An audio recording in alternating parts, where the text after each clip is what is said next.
I've never been the type to believe in curses or haunted dorms. When I transferred to Ridgewell College last fall, I was just happy to find a cheap room available mid-semester. The dorm manager seemed oddly relieved when I agreed to take room 313. He didn't even bother showing me around, just handed me the key and muttered, "Don't worry about the noise." At first, I thought he meant the typical dorm sounds: parties, people running down halls at night. But room 313 was different. It sat at the very end of the third floor, separated from the rest by an old fire door that never fully closed. My first night there, I realized why the room was so cheap. Around 2 a.m., I woke up to the sound of tapping, slow, deliberate, coming from the vent above my bed.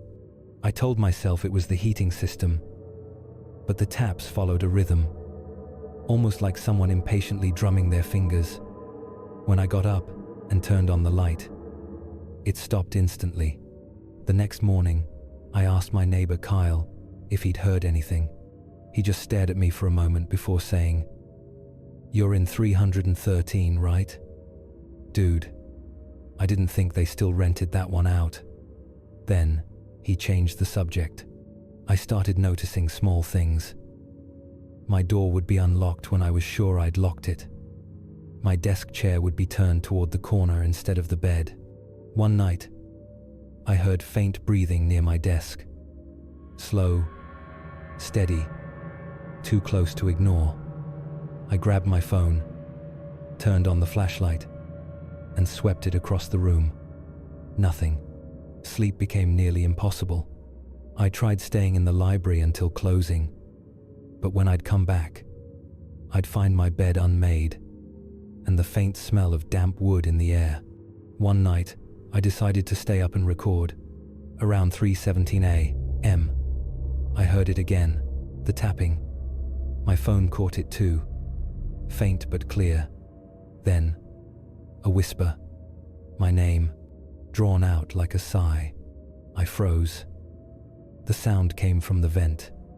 My heart was pounding so loud I almost couldn't hear it. But it said it again, softer this time. The next morning, I went straight to maintenance and demanded they check the vent. The guy looked annoyed, but agreed. 10 minutes later, he came back, pale and quiet.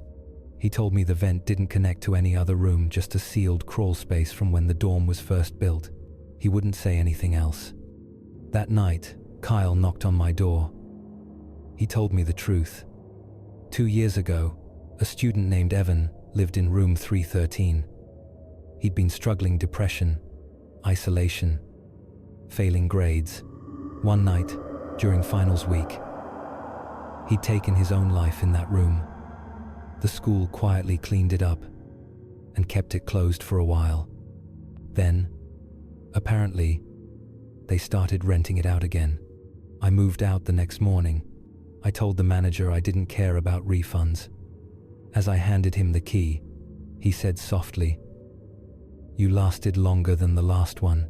Sometimes, I still check the recording from that night. You can clearly hear the tapping and then my name whispered just before I gasp. But what chills me most isn't the sound. It's the faint reflection in my phone screen when the flashlight flickers. There's someone standing behind me.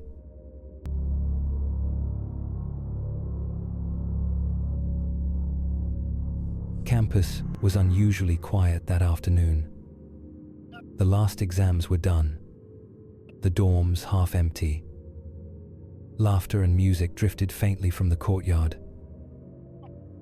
But inside the main building, everything felt still, too still.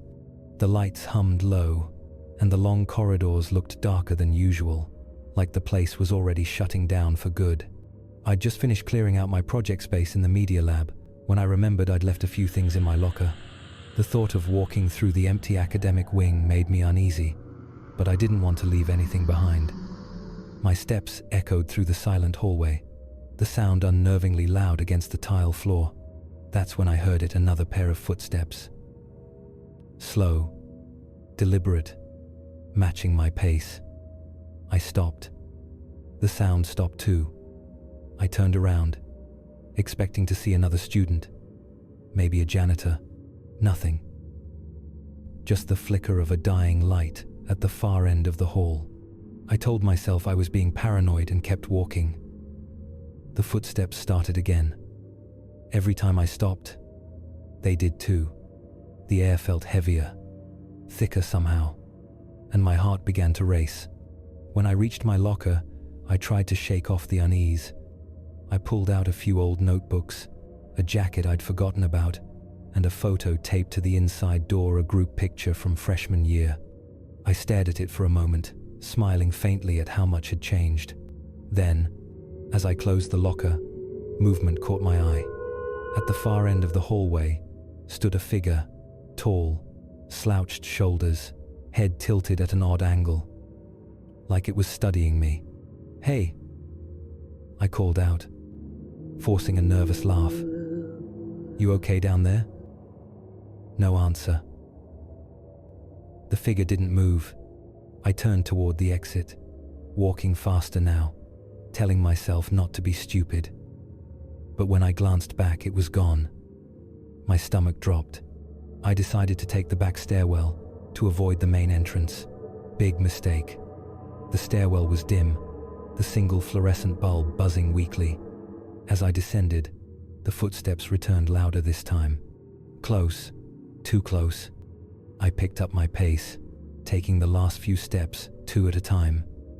When I pushed open the door leading into the gym corridor, I expected noise, the echo of voices, the chaos of people packing up. But the hallway was silent. Every classroom door was closed, and the air was cold enough to make me shiver. I grabbed my phone, trying to turn on the flashlight. The screen flickered, then went black.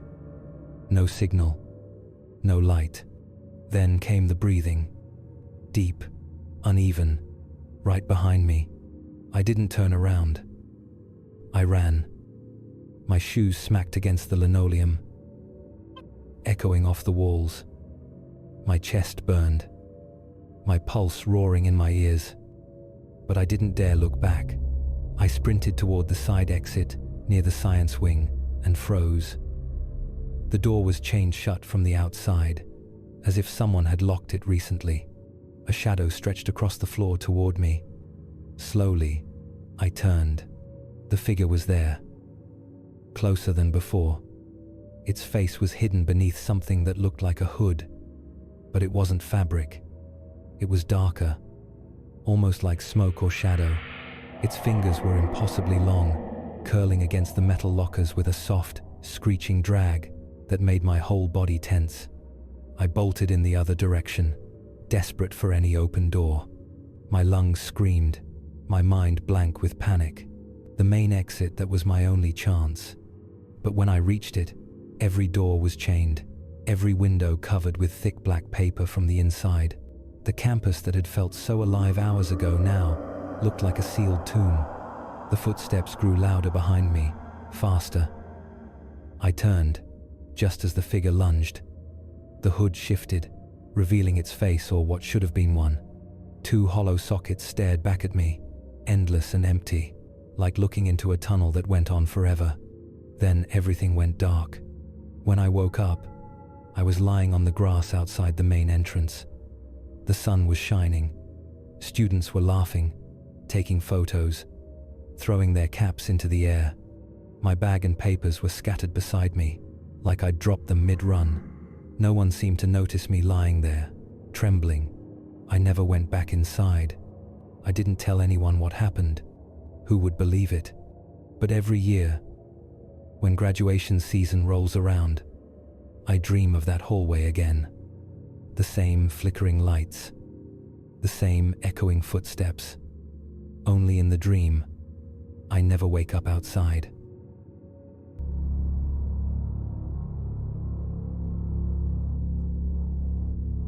People always talk about how the last day of college is supposed to be the best day of your life. That perfect mix of nostalgia and freedom, laughter echoing across campus, everyone taking photos like they'll actually keep in touch forever. For me, That day was unforgettable too, but not for the reasons anyone would want to remember. The sun was setting when I realized I'd left a few things in my locker at the communications building. Most students had already left for parties or road trips, and the campus was unusually quiet. I figured it would be peaceful. One last walk through the place where I'd spent 4 years of my life. I didn't know I'd regret that decision the second I stepped inside. The halls were empty. The fluorescent lights hummed faintly above me, casting long shadows across the tile. Posters for campus events and graduation announcements hung crooked on the walls. Everything felt hollow, drained of the life it had hours before. As I passed the old lecture hall, I heard a faint knocking sound. 3 slow, deliberate taps echoing from down the hallway. I stopped, straining to listen. Silence. Then, again knock. Knock. Knock. At first, I thought someone was messing around. It was finals week, and pranks were common. But when I followed the sound, I realized it was coming from one of the lockers along the wall. I hesitated, placing my hand on the cold metal. "Hello?" I called out, half expecting a laugh or a voice to answer. Nothing. Then, without warning, a sharp bang rattled the locker, making me jump back. Scratches covered the door, long, deep gouges that looked like fingernail marks. My breath caught in my throat. Whoever, or whatever, had been inside had tried desperately to claw their way out. Before I could react, the entire row of lockers began to shake violently, banging and rattling as if dozens of hands were pounding from within. The noise echoed down the hall, metal screeching against metal. My heart pounded so hard it hurt. I turned to run, but the hallway wasn't the same anymore. It stretched longer than before, impossibly long. The exit at the far end, shrinking away, as if the building itself was changing shape. The lights above flickered erratically, humming louder with each blink. I ran. My footsteps echoed endlessly, and the lockers on both sides began to bulge outward, as if something inside was pressing against them. Then, just as suddenly as it began, everything stopped. Silence. My breathing was ragged, my ears ringing. That's when I noticed one locker slowly creaking open. The door swung wide, and darkness spilled out like smoke. Something crawled out. It was thin, too thin, with pale skin stretched tight over its bones. Its arms bent at strange angles, joints popping as it pulled itself forward. Its eyes weren't glowing but reflecting, like mirrors, throwing my own terrified face back at me. Its nails scraped against the floor, leaving long trails on the tile. I stumbled backward and ran, not daring to look behind me. I reached the door at the end of the hall and shoved it open. But instead of stepping outside, I found myself right back in the same hallway. The same lockers, the same flickering lights. The thing was closer now, crawling faster, its breathing harsh and wet. The sound of metal rattling returned, echoing from every direction. I grabbed the nearest classroom door and yanked, but it wouldn't open. I kept running. Every door led to the same corridor. Then I tripped. My knees hit the floor, and I felt it. A cold hand, gripping my ankle, fingers long and impossibly strong. I kicked and screamed until the world faded into black. When I came to, I was sitting in my car. The engine was off. My backpack was in the passenger seat, my phone on the dashboard, and the sun was shining. I told myself it wasn't real, that it was exhaustion, but when I rolled up my pant leg, I froze. Dark bruises wrapped around my ankle, 5 distinct marks, shaped like fingers. The skin was discolored, tender. I haven't set foot in that building since, but sometimes, late at night, when the world is quiet and I'm lying awake, I hear it again. The faint, metallic rattle of a locker door, slowly creaking open somewhere in the dark.